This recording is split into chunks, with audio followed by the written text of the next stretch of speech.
Times are changing, and if you want to be successful in the change times, you must change too. A few days ago, we did an episode of Daily Persuasion on the info diet. And that's this idea that Michael Gimmerin has created, great follow on X, by the way, where in our information environment, if we are not consuming relevant information that will change our behavior from what you would have done anyway, waste of time. Waste of time. There's no reason to be a well-informed citizen or learn these things if you are not, in fact, going to ultimately change your behavior from them. It's silly. It's just silly. There's no reason for that. No reason for that. Don't waste your time. Only commit to learning about something, a story, a subject. If doing so, there's a good chance of changing your behavior from what you would have done instead. So if you've decided, for example, that you're going to vote for Trump, you don't need to read anything about Kamala or about the election necessarily, if you've already decided. If you have already decided you want to help see what you can do to Trump win, then what are you going to do? You're going to look up information about the America PAC. You're going to Google Republican Party near me, for example. You're going to look up ways that you can get involved. Another thing that you will be doing is you'll be ordering Bulletproof book. You'll be ordering copies of it, and you're distributing them around the neighborhood. You'll be giving them out to friends and family. The more people see that photo of the American Alpha, Donald J. Trump, most famous man in history after Jesus, not even close, no close second, by the way, then you know what to do, because people will see that photo. Unlikely voters will see that photo. Low propensity voters will see that photo, and they will know that they must run through a brick wall for this man. He took a bullet for me. I can cast a vote for him. Ben takes a bullet for democracy. Also, a few days ago, I did a video on Generation Z, young people, and their propensity to become religious, particularly younger males, by a wide margin. And not only that, but the women, young women who are conservative, are really conservative. There are still feminists, of course, and as there are in every generation going back more than 100 years. But the conservative girls are really conservative. This is not an accident. But pollsters and surveyors pretending it is also doesn't surprise us. They're wondering, why are boomers and millennials more liberal than their younger counterparts, the Gen Xers and Generation Z? This makes no sense whatsoever. What is going on here? Let us put our expert status together and spend millions of dollars in research and polls and surveys. I'm going to tell you this for free. The reason, the explanation, goes back to the civil rights movement. This is Wokeness 1.0. This is the boomers. Not just the civil rights, but the anti-war period. Both of those happening, those converging in 1968. That was a formative year for the boomer generation growing up.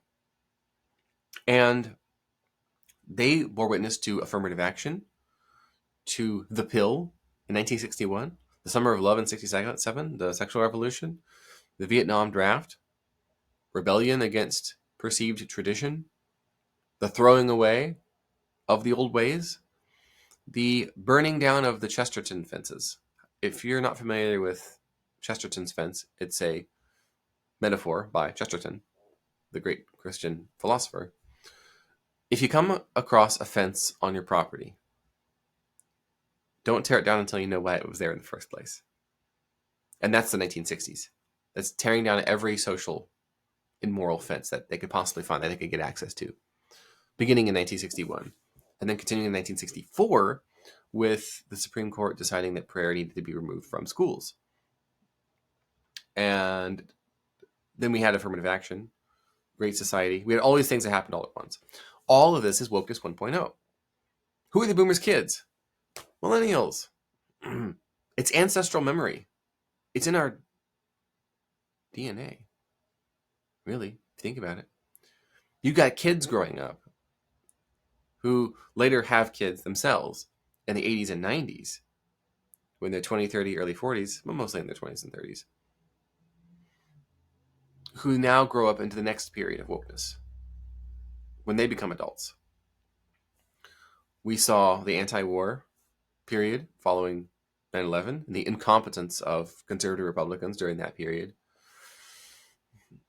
There were so few voices on the right that were anti-elite or counter-elite. One of the few, I believe, at that time was, going back then, was Steve Bannon, currently a political prisoner, or at least was, I think, at the time of this release. And then we have Generation X. Came after Wokeness 1.0. Came before Wokeness 2.0.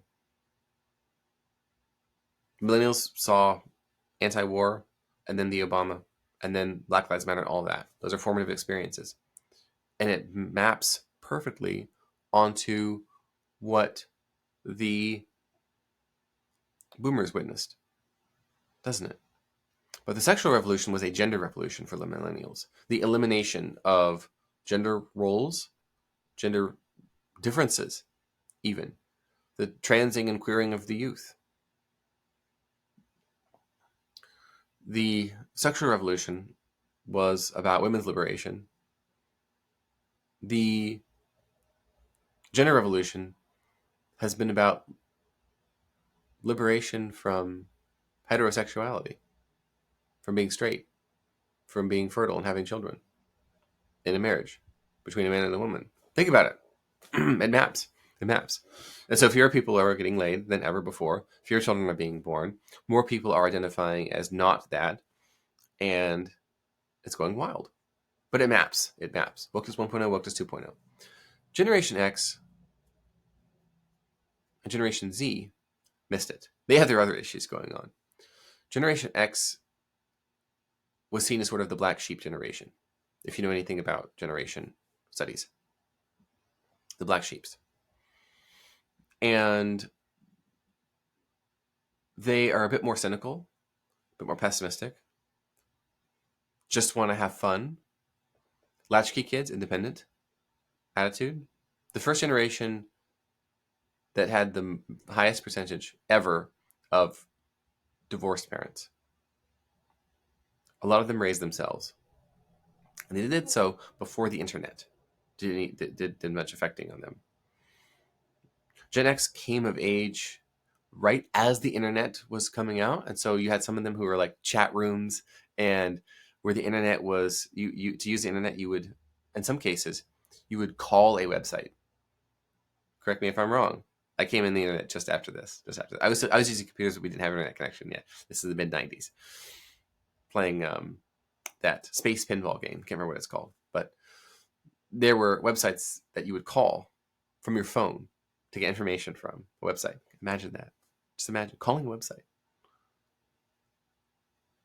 It's true. All of it. And then Generation Z, their children, seem to match that a bit. They came after wokeness. They can see the destruction that came before. They are the witnesses of the destruction. The consequences of Wokeness 1.0 was immediately felt by Gen X. The consequences of Wokeness 2.0 immediately felt by Generation Z. And so, wow, I don't want that. Millennials are unhealthy, unhappy, and unrich, and unmarried, and unchilded. Now, not all of them, obviously, but it's gross. We're speaking in terms of generational generalizations here. Okay, you understand here. Generation Z, like their forebears, are more independent minded. And so they're rejecting. what came before. And so you have the professed devout atheists drinking IPAs. Gen Z says, I don't want to do that, so I want to chew tobacco pouches because they think smoking is not cool. Oh, it's really bad for you. And I'm going to be sober, and I'm going to say, you know what? We don't need body positivity. I am positive that your body should be healthy. So should mine. That's their rejection of Wokeness 2.0. Men and women are different. I want my girl to stay at home. Like, it is okay for Gen Z to say this. I believe in God. I'm going to go to church. I'm going to be devout. I'm going to carry a rosary, for example. These attitudes are becoming proliferated and prolific amongst the youth. And beauty, wealth, excitement, joy, strength, attractiveness, health are all becoming right-wing coded. Masculine, even. Masculine, feminine polarity. Traditional relationship roles. It's interesting to see. Michael Gimmerin would say that learning about this should only be done if you're going to change your behavior. And I think some of you are going to change your behavior. And I think the reason you're going to change your behavior is because you are looking to work with one of these generations in some way or another. Maybe you're a marketer, you're a careerist,